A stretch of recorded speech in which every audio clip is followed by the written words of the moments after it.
This is a perfect example of picking the right player, but the wrong card.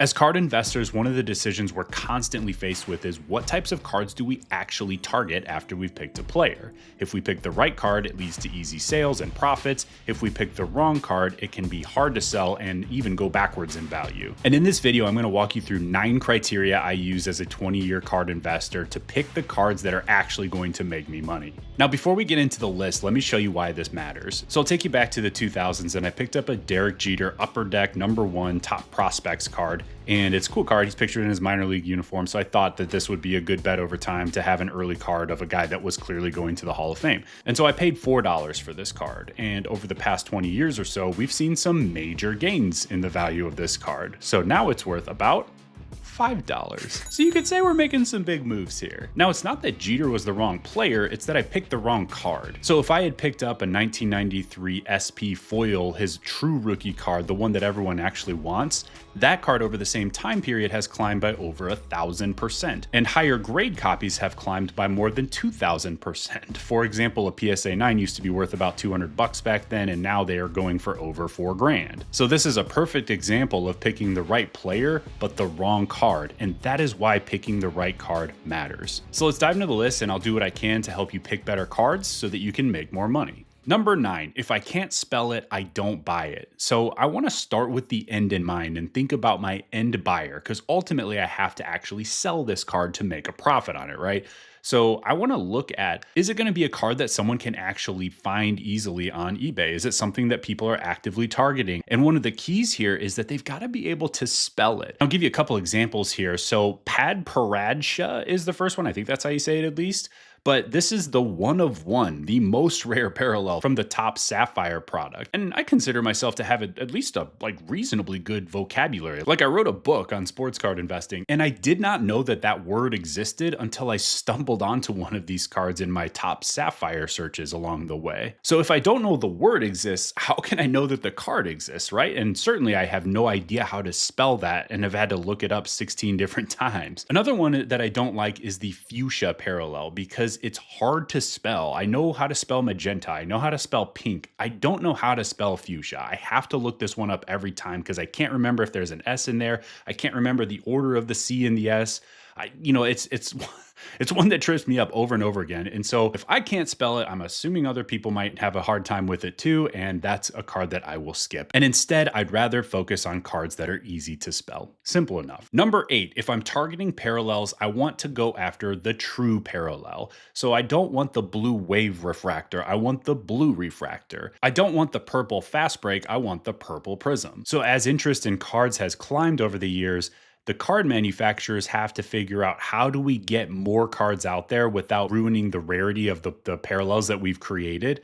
And so we want to print as much of this product as possible. We want to make sure that we don't just make the parallels impossible to hit. And so what they've done is they've added in new parallels. And that's where you get the gold shimmer, the gold wave, the gold bubbles, the gold ray wave, the gold fast break. Like, you've got all these different versions of cards that used to just be the gold refractor and that was it, or the gold prism and that was it for the original sets. Now, I want to be clear, there's nothing inherently wrong with these cards. You can certainly buy them and win with them, and you can certainly buy them, grade them, and win with them too. If you can find a grading play, it doesn't really matter the card type if all you're doing is grading and flipping. But for anything that I'm buying to hold for any amount of time, I'd rather focus on the cards that I know are going to be in demand on the back end. The market has spoken. The market wants the true parallels. And when I say true parallels, I mean like the solid color parallels. So a blue refractor is considered the true blue, or a gold refractor is considered true gold in the market rather than a gold shimmer or a gold ray wave. And so the market has decided this. When you look at the values and you compare them,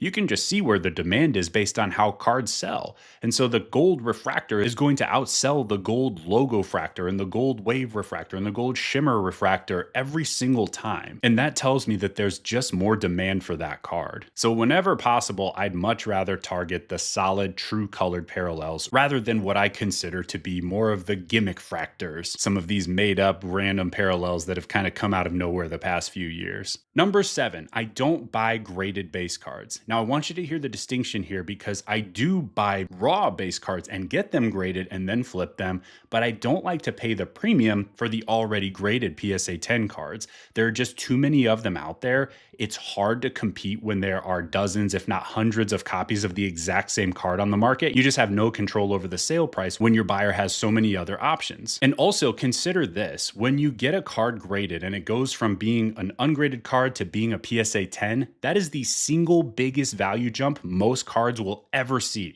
Why would I want to pay that premium and pay that jump instead of just buying that card raw and grading it myself? Now, this is tougher to do with parallels and the rarer cards where you can't always find clean, raw, gradable copies of that card. But for a base card where there are countless examples of them on the market at any point in time, that's a card that I'd rather just buy raw and grade myself. Okay, number 6, I like to go after parallels and autographs instead of base cards. So along similar lines as number 7, but now we're talking about just card type and what do we actually go after in general. And so the main reason here is I like to target cards where I have rarity working in my favor. So for a base card, just like we just talked about, you've got so much competition, and that just means you have no control over the sale price at all. You're basically boxed into what do the last handful of comps look like, and you're going to get about that amount. There's an established market price, and it's hard to get more than that when you have lots of competition. By contrast, if you're going after the rarer cards, that's where you get to control the market. You get to dictate your own price,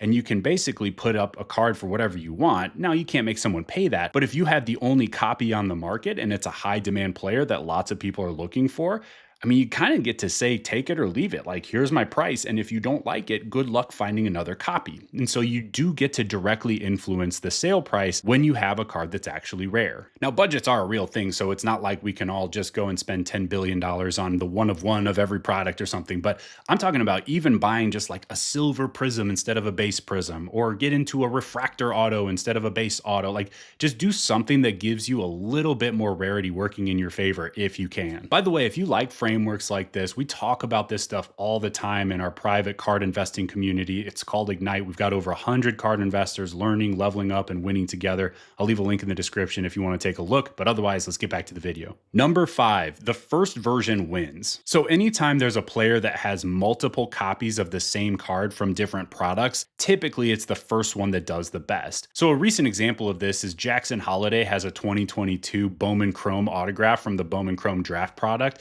and then he also has another Chrome autograph in the 2023 set. And so just look at the price difference between these two and you can see what the market thinks about these cards, but the 2022 dramatically outsells the 2023. And so if the player's market starts to move, these are typically the cards that'll rise higher and faster, and they're also going to be more in demand with more people searching for them, so they're going to be easier for you to move. Another example of this is Wyatt Langford has all of his rookie card logo cards in the 2024 sets, and I think he ended up in just about every product that year. And so when you're looking at some of the different cards he has from that year, he has a Topps Chrome autograph from actual Topps Chrome, and then later in the year he had a Topps Chrome update autograph as well. The first Topps Chrome is the one that I want in that scenario. I'd much rather go for the first copy rather than the second copy of the same type of card. The same goes for his non-autograph cards from those two sets. The first one tends to win over time. Number 4, sometimes a rarer card from a lesser product is a better play than a more common card from a better product.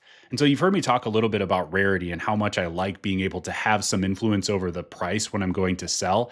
This is right in line with that, where yes, liquidity matters, like the ease of selling something, but we also want to make sure that we actually can influence the price if we're trying to turn a profit on something. And so this is where, especially if I'm listing cards as fixed price listings and fielding offers, I'd much rather have rarity work in my favor. Hands down, I'd rather buy a rare card and be the only one on the market versus buying a common card, even from a more popular set, but being one of the 87 different copies on the market. Now, I don't want to just get into complete garbage cards that are going to be impossible to move because they have so little demand. But if we get into a card like a Topps Finest or a Topps Triple Threads and find a nice rare parallel, especially if it's graded and maybe low pop, like that's the type of card that I'm looking for if I'm playing that kind of eBay fishing game where I'm throwing it out there and seeing what offers come in. And so this isn't an absolute where it's always the case, but sometimes that can be the one that's going to bring you the best opportunity. Number 3, the pop report matters. So a lot of people in this market ignore the pop report. And the pop report, if you're newer to the card market, it's census data for the grading companies where they'll show how many copies of each card have received each grade. And so this matters because because grading is basically creating a secondary form of rarity. So, for example, if we're talking about an orange refractor out of 25, maybe there's 25 of that card that exist in the world, but only 6 of them have received a PSA 10 grade. And so PSA 10 copies are significantly rarer than the out of 25 numbering. Now, the pop report can change over time because it's always possible that more copies of the card will get graded. And so I'd be careful with using this, especially in newer products where the bulk of the cards just haven't been graded yet. But especially on older products where the pop report hasn't really moved as much, that's where sometimes you can find some really good deals on stuff that's just not easy to find in the grade that you're looking at. So don't ignore the pop report. It's another form of rarity, and it can really work in your favor if you get into some of those low pop cards. All right, number 2. So this is one of the most important ones on the entire list, but I want to target cards that have a long history in the market of both holding and rising in value over time. And so every year we're seeing these new parallels, new inserts hitting the market where card manufacturers are kind of testing, all right, is the market going to respond favorably to these? Do people like these? Are these going to stick? Are they going to hold value or not? And there are so many of those that it just becomes hard to keep track of what's what. And there are so many different products out there. There's a ton of noise. And so what I encourage you to do is just cut out all that noise and just focus on the stuff that actually has some market history. So what I like to focus on are the key products that have been around for a long time. For baseball, it's Bowman Chrome, it's Topps flagship, especially the parallels and stuff. So, there's some nuance there, but those are the main products where if you look at some of the top sales over the past few decades, like those are where the cards are coming from. And the same in basketball and football, if you're looking at the Panini era where you've got Prism, you've got Contenders, you've got National Treasures, you've got Flawless, Optic, Select, some of these products that have just had a long market history and have done pretty well over time, especially for the key players. That's where I want to put my money if I'm thinking about trying to invest in something that the market has shown me they actually want. That's going to make it so much easier on the back end when I go to sell. And I don't have to worry so much about, is Topps going to change the rules? So things that really hurt value is when the product disappears or the insert or the parallel is removed or they change the numbering of the parallel, because then newer collectors and newer investors don't know what existed in the past. It's harder for them to find that card. And if they don't know it exists, how are they going to search for it and buy it? I'll give you a good example of this going back to 2014. So Mookie Betts had his Bowman Chrome autograph that year. And so we all know Bowman Chrome purple refractor autos are numbered out of 250, right? Well, not in 2014. It was numbered out of 10. There's only 10 copies of that card. It was a monster parallel back in the day, but Topps changed the numbering. And so if you look back at that and you didn't know any better, you'd probably look at that Mookie Betts card and say, oh, that's a sick card. That's out of 250, right? Wrong. And so when you focus on cards that have that long market history, that's when you know you're going to have buyers on the back end. For me, when I'm looking at what parallels do I go after, I usually skip all the crazy stuff, the fast breaks, the shimmers, the waves, the ray waves, all that stuff. It just doesn't do a whole lot for me. And so again, I want to be clear, if I'm buying cards to grade and flip, if the numbers make sense, the numbers make sense regardless of the card type. But if I'm buying anything that I plan on holding for any amount of time, I really like to focus only on those cards that have the long market history. So for example, if I'm looking at Bowman Chrome or Topps Chrome, I like to stick with blue, gold, orange, red, like some of the colors that have just been around for a super long time, instead of trying to get into these gold ray waves and the random stuff that you forget exists if you weren't paying close attention because they keep changing the rules every year. And so 2 quick ways to gauge this. If you're not sure if a card has existed for more than a year or two, if you're newer to the market or you're just not sure about a product, just search in comps, search in the history of sales,